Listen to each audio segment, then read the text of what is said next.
Welcome to The Real Money Show, the number 18778 Silver, the website, guildhallwealth.com. My name is Jeremy. I'm joined by Jerry Correia. And if you want world peace, you should own some silver. It's something we're going to talk about later in the show. This idea of silver being something for national security and the demand being used from the military is going to blow your mind. So stick with us towards the end of the show. We're going to talk about that.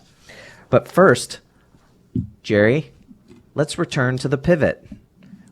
Our listeners know we've talked about the fact that the Fed will raise interest rates till something breaks. They've raised rates. They've started to pause. Earlier this week, Tiff Macklem talked about the idea in his statements. He mentioned that they may lower rates before they reach their inflation targets. And I thought, wow, they're preparing the pivot. Rather quick. That was the Bank of Canada governor. Now, they also mentioned the big news he talked about was he threw the government under the bus with the carbon tax and said it's 15% of their inflation. And that if they could essentially assume, intimating that if they drop that, they could get inflation that much more under control very quickly by just losing that. Oh yeah, axe the tax. What did you think when you heard that? Because when I heard that, I thought, wow, he couldn't be sending a more clear signal to the government of, hey, help us out here. You're not helping, and this is something that we have talked at length on this show, that it doesn't matter if you're raising rates to fight inflation if the government is deficit spending and raising taxes. Mm-hmm. They're creating more inflation. Most of their actions are just inflationary, and that's correct. Well, let's talk about that, because just before we jumped on, we were discussing that inflation is a marker of a corrupt system. Now, I understand that. Let's dig into that a little bit. This idea of you've printed a lot of currency, you've deficit spent, that money is being taken out of the pockets of the taxpayer, and where is it going is the question. And it's going into the hands of people who don't respect the money, because it's not their money in the first place.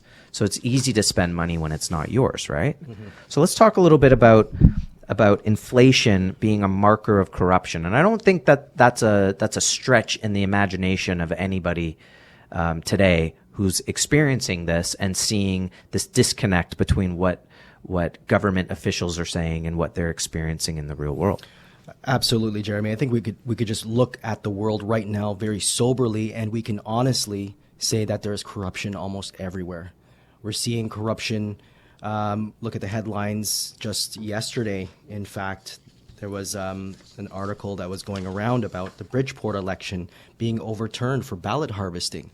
These are things that we're seeing. Corruption in the elections. There was a study done this week that was actually posted this week out of Sweden. This is coming from UPI.com, that the state of democracy declines worldwide amid tainted elections, eroding freedoms. And I summarize this in saying inflation ultimately can erode the nation's number one purchasing power. It causes economic instability.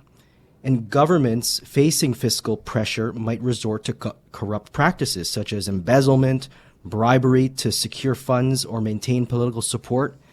And then high inflation may exacerbate this inequality of income. This is a huge topic. Wage increases are being pushed. How many strikes have we seen over the past 3 months?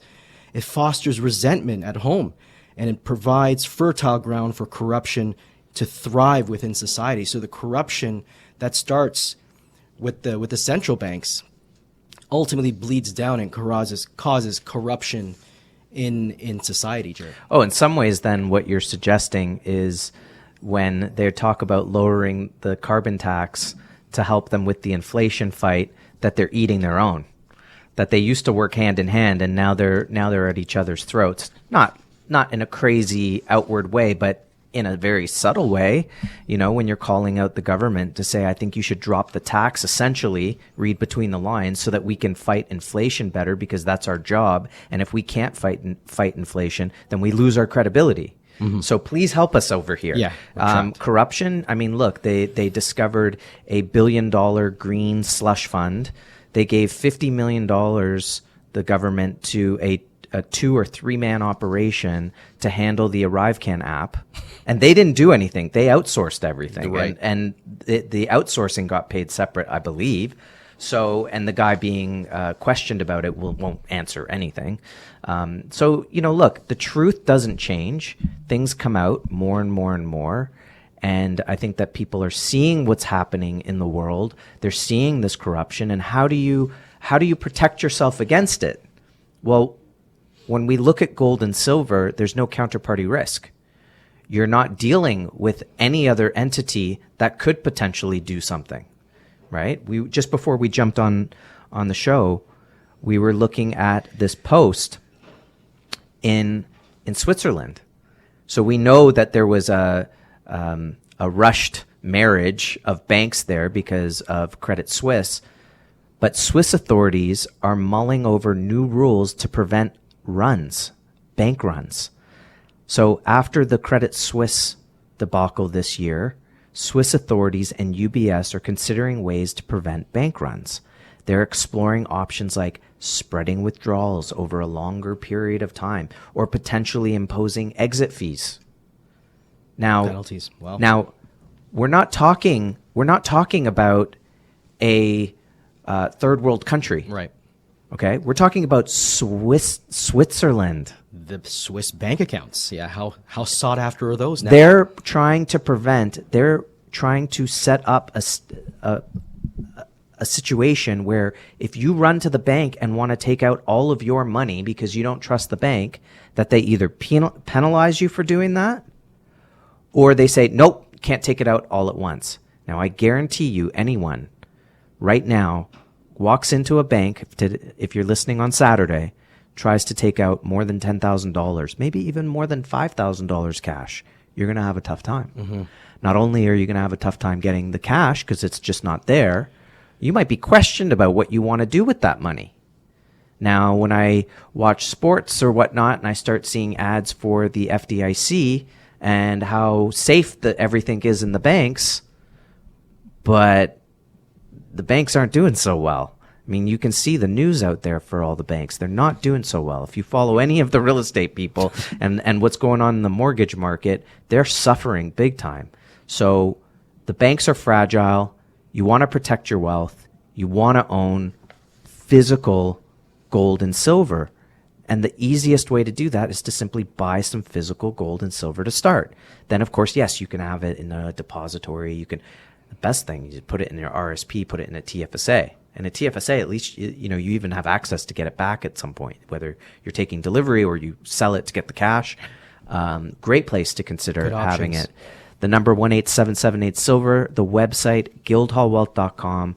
Give us a call. We'll show you how to actually own physical precious metals and protect yourselves against all of these things that we're talking about today. It's so important, Jeremy. And further on the inflation, there's an article that was just posted on our X, so follow us at Guildhall WM. And we're also on Telegram, places like Telegram. I'm going to be sharing this because this was written by Prince Michael of Liechtenstein. He is the president of GIS Reports Online, or GIS. It's a major Austrian economics forum for the Europeans. And his latest was a piece called Inflation, a Marker of Corrupt Systems. And he just does a slam dunk job of just giving us a visual of how, this government, the corruption, how it all happens. And it's this false benevolence that we're seeing, especially today. We're seeing the introduction to Canadian society of universal basic income. We are at a point where we're so strapped for cash and our savings are depleted that people will actually beg for universal basic income, which is a socialist policy. Now, what he writes is the appalling consequence of all this of all this is that political systems have bought voters with their own money.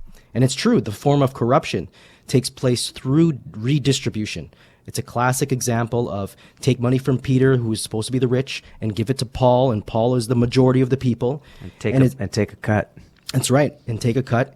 It's who is grateful and votes for those who give him the money. So they're buying the votes.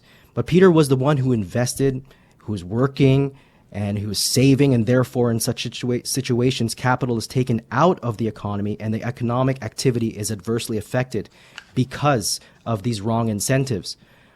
But as Margaret Thatcher once said, the problem with socialism... Wait, I know. Is what? You run out of using other people's money. Exactly. So politicians have so far preferred to ignore and minimize the problem, since the austerity measures needed to solve the issue or stop your fiscal spending would take away the tool to appease voters with money. And this is the impact of what we're seeing.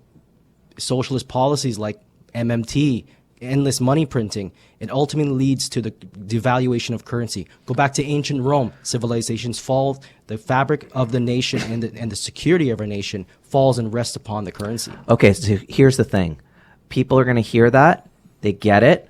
They look at the price of the metals. They go, how come the price of the metals have not responded? Let's get into that in the next segment. The number 18778 silver, the website, guildhallwealth.com. It's the Real Money Show on 640 Toronto. We'll be right back. Welcome back to the Real Money Show, the number 18778 silver, the website, guildhallwealth.com. So let's just put that all together for a minute. You've got, somehow they get control of the money, of the printing press. They print money through the central bank. They deficit spend. They buy voters by offering them all sorts of freebies. Nothing is free in the world. It comes from somewhere. It's going to be paid for on the backs of the taxpayer or future generations. Over time, we've seen that, nominally speaking, sure, you're making more money, but you don't get as much for your money. Your money buys you less. It's worth less. And I think everybody is feeling that across the country, and it doesn't matter if you're rich or poor. You can see the money is going a lot less further. And that happens over time when you continue to print fiat currency. And so it leads to this corruption. However, Jerry, we said before the break that we have to address the fact then of why is it that gold and silver have not responded to this corruption? First of all, when we get the information and the data from a corrupt government, there's going to be a lot of rigging. There's going to be election rigging, perhaps. There's going to be rigging of the very instruments that we use to measure things like inflation. And that is the result of, what we're seeing today. Prices are moving up at least double digits. I think people can argue that we're about mid-teens in inflation, especially if we use the method of calculating inflation back in the 70s and 80s. Inflation rate should be around 15% easily, not 3.8% and dropping. And the Fed is now saying we're not going to see a recession. And that's what Powell said this week. He doesn't forecast a recession anymore. So we'll see that pivot happen. But ultimately, So just to kind of keep on track with that, what you're saying is these entities then use delusional models and believe their own delusional models and say, no, there's no inflation. It's transitory. I think our models show us our models say there's no recession, or our models say it will be a soft landing. So what you're saying is they create these false models and then they believe the false models. And I would add to that saying the idea is, of course, that they also believe that as long as you believe it, then we can all live in that false world. That we live in a false sense of reality of that there is a soft landing. But I think, so just to keep it on track with what it means for the price of gold and why it hasn't maybe done a moon shoot yet, is people are seeing that those are false models, that those are disingenuous words. That's right. I mean, that's exactly it. When you have false models at play, and when you also have rigging and, LIBOR price fixing, we also have price fixing in the precious metal sector. But that's coming to a crashing end very soon. And we're going to get into that shortly. But it comes to an end. You can only do that for so long. When the rigging is up, the currency fails. Voltaire said all the fiat currencies ever end up going to their intrinsic value of zero. And we have to keep an eye on what is going on with the central bank that has done it all. The most MMT, the most quantitative easing than ever before is the Bank of Japan. And this is coming from Jamie Carrasco from Canaccord Genuity in Toronto. He wrote and tweeted this week, systemic financial alarm ringing. Trillions in foreign exchange derivatives. The foundation of the carry trade will begin to be unwound as the US dollar yen trade, which is the largest currency trade in the world, most important. The currency went to 150. While they've been selling us US treasuries to hold the levy, that solution is only temporary in keeping this credit cycle alive. He writes, don't forget that gold is money and everything else is credit, and gold must be produced to get more. Those facts help past generations survive and thrive the last time a credit cycle came to an end. And that's exactly what we're seeing, Jeremy, with Japan. And we have to see what's going on. Japan just announced that the country will spend over $113 billion in a new package to fight inflation. And the world's largest pension fund, Japan, just reported a $4.5 billion loss for the quarter. Now, people have to really watch what's going on. If that goes, it's systemic. Well, of course, there's no better way to fight inflation than printing more money to fight inflation. Of course, hey, gold's up 24% this year in Japanese yen. So, you know, it is one of those indicators that gold is actually doing its job. To the point of why you haven't seen gold and silver do the moon shoot yet. First, let's just say that gold has been doing amazingly well. It's had 2 down years in the last 15 years. It's up 10% this year alone in Canadian dollars. So it is keeping up. It just hasn't done that moon shoot that we're talking about. And what we're talking about here is the idea that in 1980, as an example, gold hit $850 an ounce. The Dow Jones was trading at 850 points. That's a 1-to-1 ratio. In 2011, it hit 4-to-1. Right now, it's around 18-to-1. You need 18 ounces of gold to buy into a 33,000 point plus Dow. It's not going to stay there.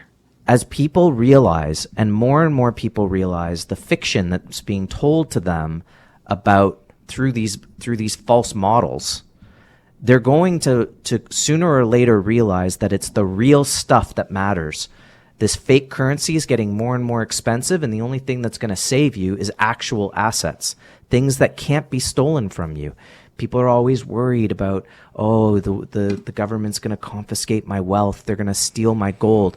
Listen, they steal 40% of your income. They steal 13% on top of that. They steal another 15% through inflation, which is the corruption that we're talking about. You're already almost up to 70%, 60+% of everything you make is gone. How are you going to protect against that? You have to fight.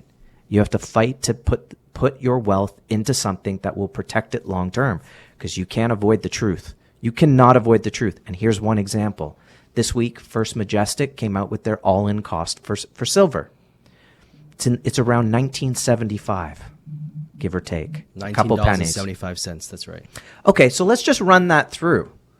If the price of silver dropped to $19.50, does that mean First Majestic stops mining? No. Does it mean they stop selling? Probably.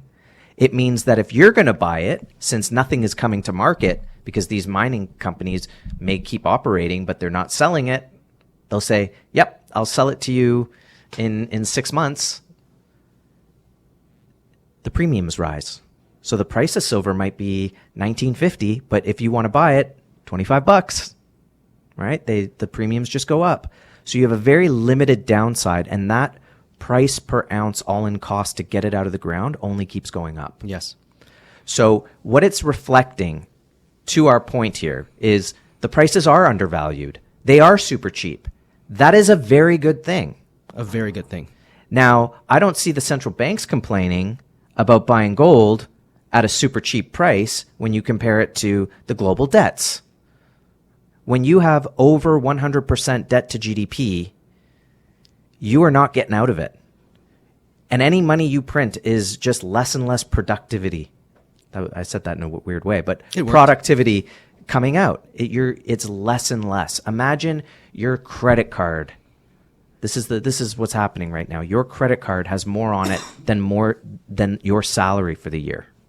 You're done. You can never get out of it. That's 100% debt to GDP.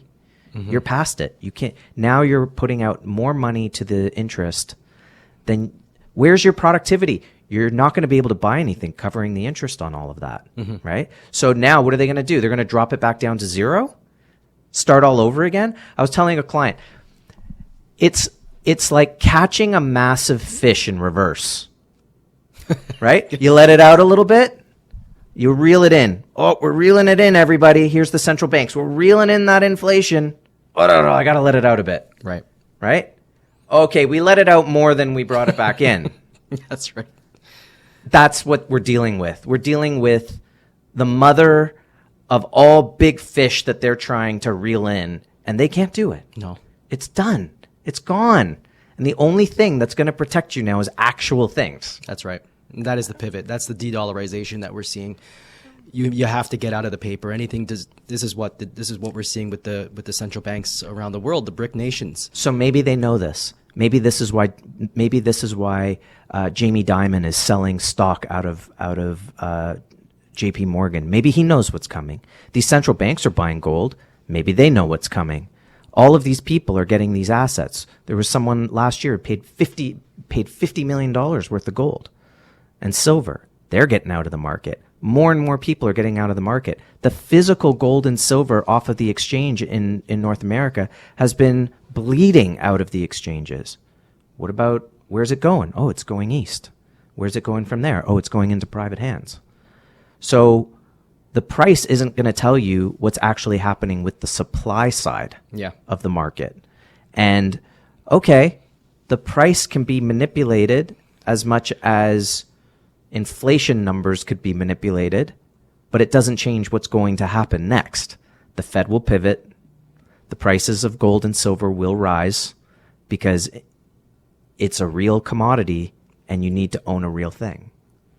So is that all that's stopping it? It's just a little bit of time? I certainly think so. With the COMEX and these exchanges in North America bleeding the way that they are, losing physical ounces. Even in the Shanghai Gold Exchange, we're seeing the drainage happening, moving out of the public into private hands and flowing from the West in North America over to the East. Out of Gold Telegraph today, a huge deal that happened. Saudi Arabia is now engaged in ongoing discussion with Pakistan to purchase a portion of the government stake in a $7 billion copper project, which is co-owned by Barrick Gold, the second largest gold producer. The kingdom is increasingly hunting for metal assets, and this is a trend. And over to China earlier in the week, China's biggest index provider launched 2 stock indices linked to gold, which include shares of global gold mining companies. This is a massive trend, and it's setting the stage for a switch of control from London and New York. London just lost major Chinese banks last week. So the London price fixing, this is coming to a crashing end. We will have a gold and silver price discovery like we've never seen before. And it's going to be epic, and you want to have the physical. You cannot own the GLD, the proxies, the paper, because they will all get burnt. He who has the gold makes the rules, and you want to get in this market now. And some major Canadian banks are calling for higher prices. We'll talk about that in the next segment. The number 18778 silver, the website guildhallwealth.com. Own it physically. Remember, if you can't hold it, you don't own it. Get some of that physical financial insurance in your portfolio. You give us a call. We'll show you how to do it. We'll walk you through. It's what we do. We handhold. We love talking about the markets, as you can tell. And we'll show you how to get it into your registered account, your RSP, your TFSA, or you can go to our website, guildhallpreciousmetals.com. It's our e-store, and pick up an ounce of gold, a tube of silver maples. Just get started, and you'll start to see that ownership has its privileges. There's more to come on The Real Money Show on 640 Toronto. Welcome back to The Real Money Show, the number 18778 silver, and the website guildhallwealth.com. Basically, over the course of the last 20, 30 minutes, we've been discussing the idea essentially that fiat currencies are nothing more than an illusion. and you have to fight for everything that you have in the real world. And that illusionary currency is losing value consistently. And we would always talk, and this comes from Bill Holter, great analyst in the gold market, the concept of if the dollar is worthless, then gold is priceless, because you need actual assets in a world where the fiat currency is crumbling. So if you have cash in the bank, do you really have cash? What do you have? You have a loan to the bank, right? You can't take out all that cash. If you had 100 grand in the bank, can you take it out? The answer is no. They won't give it to you. They don't have it. And what they're talking about in Switzerland is, well, we're going to make it even harder for you to take it out. You're going to have to take it out over a period of time, and we're going to tax you on it. We're going to charge you to take your own money out of the bank. We're going to hold it hostage. Could you imagine that?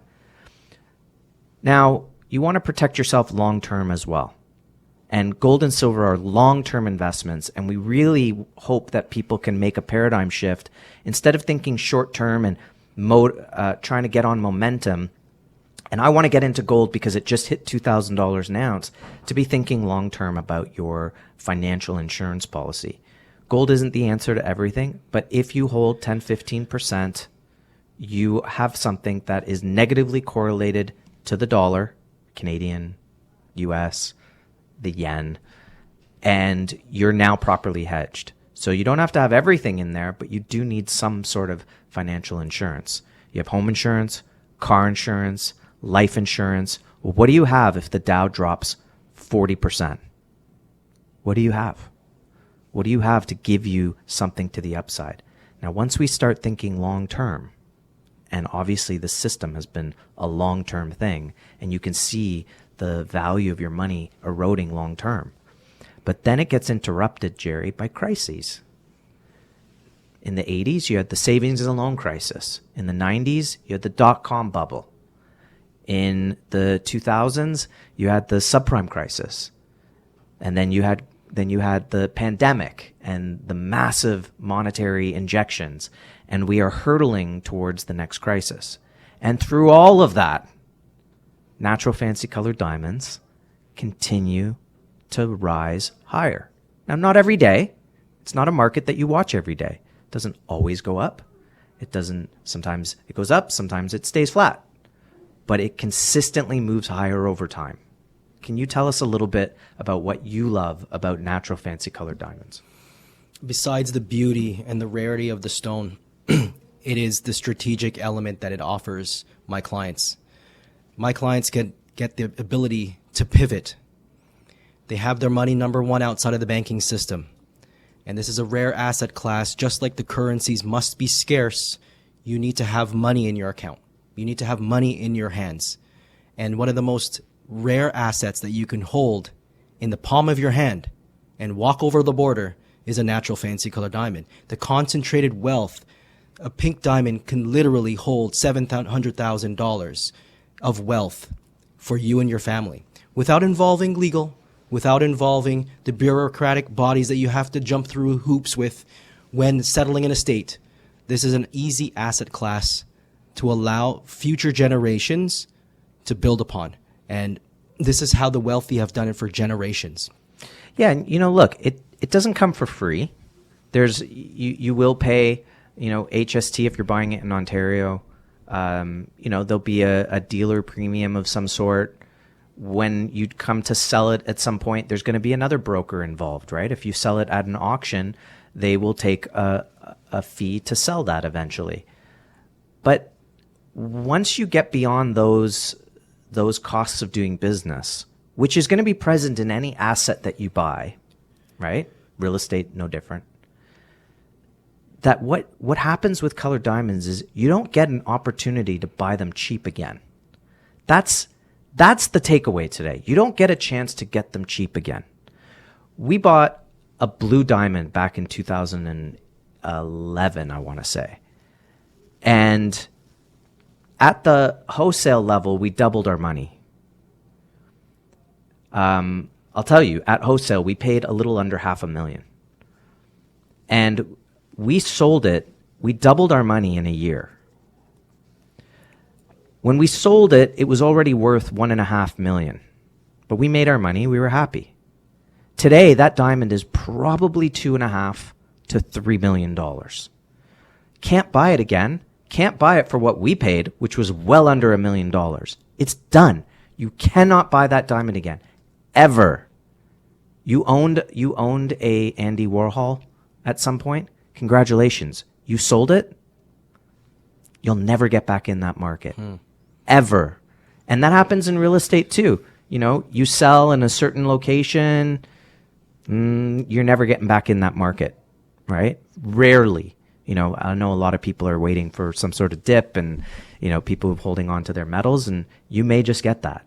But in the colored diamond market, you do not get a chance to get back in. When you sell, right, that's it. It's over. You'll never, you might have to look for something else. You sell a pink, start looking at the yellow market, take advantage of a new type of market, but it's different. That's what I love about this market. I love looking back and saying, whoa, that pink diamond was 22 grand and now it's 60. Right. That's what I love. And you can't replace it. So it's a great asset to consider for the long term. I know we have only about a minute left. Jerry, some last thoughts on a natural fancy color diamond? I mean, considering what's been going on in the synthetic diamond market and even the white diamond market and luxury as a whole that is tanking and crashing, this market is continuing to rise and catching the bid at auction. And it's just exciting to see what Rio Tinto is doing with the Argyle brand, continuing to put money and investing in the platform that's soon to be released. So we're staying tuned, we're holding our diamonds, and we want you to do the same. If you're looking to round out your portfolio, get in touch with us, partake in a diamond discovery session, and find out how you too can own a fancy color diamond to go with your gold and your silver. So coming up, we're going to talk about, if you want peace in the world, consider owning silver. What are we talking about? You'll have to stick around for some more Real Money Show talk on 640 Toronto. Welcome back to the Real Money Show. The number 18778 silver. The website guildhallwealth.com. I think that everything that's happening in the world, you can feel it. Everyone can feel it. It's getting very tense. It's feeling the financial system, everything's feeling very tentative and fragile, and it feels at sometimes dark. And we see the ultimate light at the tunnel because we know what gold and silver is going to do. We've been studying this market for the better part of over 15 years. And, you know, we study this market every day. When you watch what's happening in the market every day, you're not going to get anything out of that. You could watch gold 5 days in a row, and 4 days it's down. And on one day it's up. It could be down 1% every day for 4 days. And then on the fifth day, it goes up 5%. You end up on the week. But most people get disparaged by watching the price every day because oftentimes, and we talked about this, Jerry, this idea of you know, the illusions that are occurring and the way they rig their instruments, that they make it look like it's not doing anything. And yet gold and silver are up on the long term, and they are up. I think silver's down 2% in Canadian dollars, but at one point it was down a lot more than that. We're very close to break even. Gold's up 10% in Canadian dollars. TD forecasting a higher price for gold as well, right?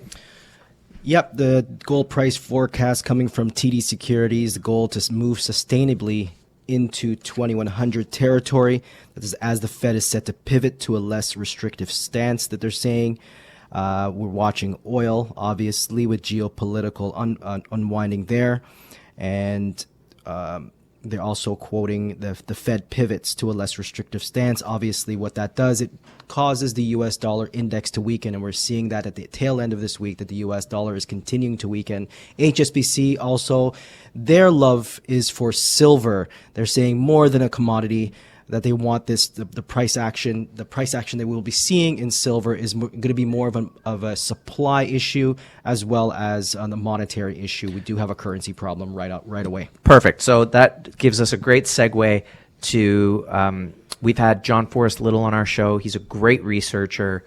You can check out his channel on YouTube, John Forrest Little. He had an article out this week through his website, and it talks about how much silver is used by the military. That's right. I think it's a very important theme that he's been covering over the past few weeks. He really wants to drill this into our minds to give us a really a bird's eye view of how important the silver market is.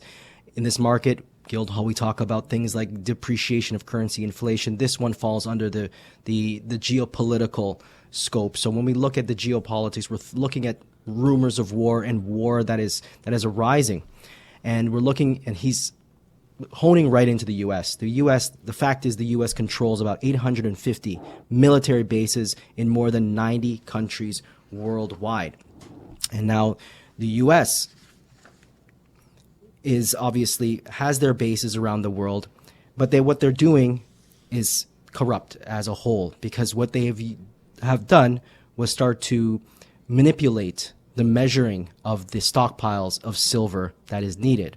Because in order for the military industrial complex and the military companies to actually make money, they need to keep that resource low. Your raw materials need to be kept low in price in order for the companies to profit. The costs, the all-in Wait a second. Hold on a second. Are you talking about those companies that all those Congress people are making tons of money off of? Yes, indeed, Jeremy. And you know, it was really eerie just before the war broke out in Gaza.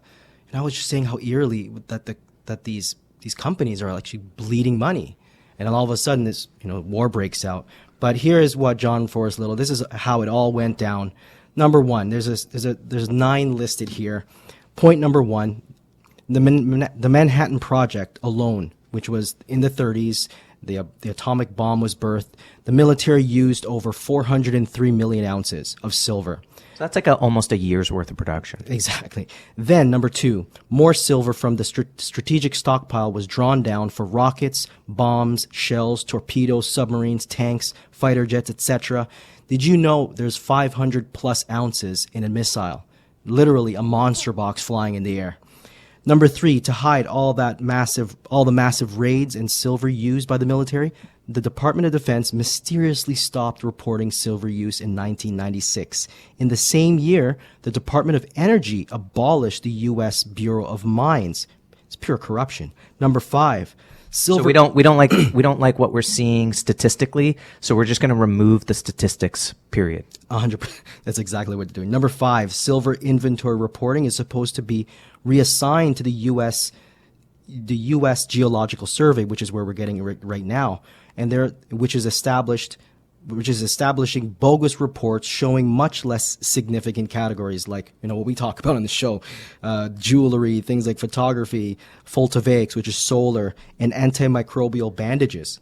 Number 6, combined bogus or statistically insignificant industrial categories are actually 15 times less than military and aerospace use. In other words, they want us to focus on the usage of silver in solar power or EV vehicles or just electronics and anything digital in general. But what they don't want us to see is how much is going into military usages. And how reliant the military is on the supply of silver. And if they don't have the silver, they cannot fill their coffers. They cannot get they can't get the artillery and the things to expand military occupation around the world. In essence, you start the peace process. You actually start this peace. And the Department of Defense earlier this year wrote that the budget was exhausted. There was a surplus was exhausted due to the silver scarcity. The program is procuring silver now. It used to procure it at $3.97 per ounce. The market rate today that they're pricing it at is $30 per troy ounce for silver. To replenish the silver supplies is just like the strategic oil reserves. They have to replenish that silver supply, and they don't have enough silver. So let's tie it all together. If everyone buys silver, they're preventing the military from keeping the price down and keeping these records all screwed up, because they'll have to go out and pay a higher price for it. And if they have to pay a higher price for it, then there's less of these things being produced, which means ultimately you're producing less of the war machine and you're producing peace. That's right. So if you own silver, you can create peace. And we believe the prices of the metals are going to go sky high. It is only a matter of time. Look at who's buying. Look at who needs it. Look at how it's an asset. It's real money. It's not a currency. And real money is a store of value. It's going to protect your wealth. It's going to grow your wealth over the next few years. Consider owning physical gold and silver today. Call us at 1-877-8-SILVER. Go to the website, guildhallwealth.com. Consider having it in your registered account where you own it, you control it, you get an itemized inventory report. You can even go and visit, personally audit the holdings. As we say, if you can't hold it, you don't own it. This has been The Real Money Show. Jerry, thank you so much for joining us. Great information. Thank you to all our listeners for joining us as well. And we can't wait to speak to you next week here on The Real Money Show on AM 640.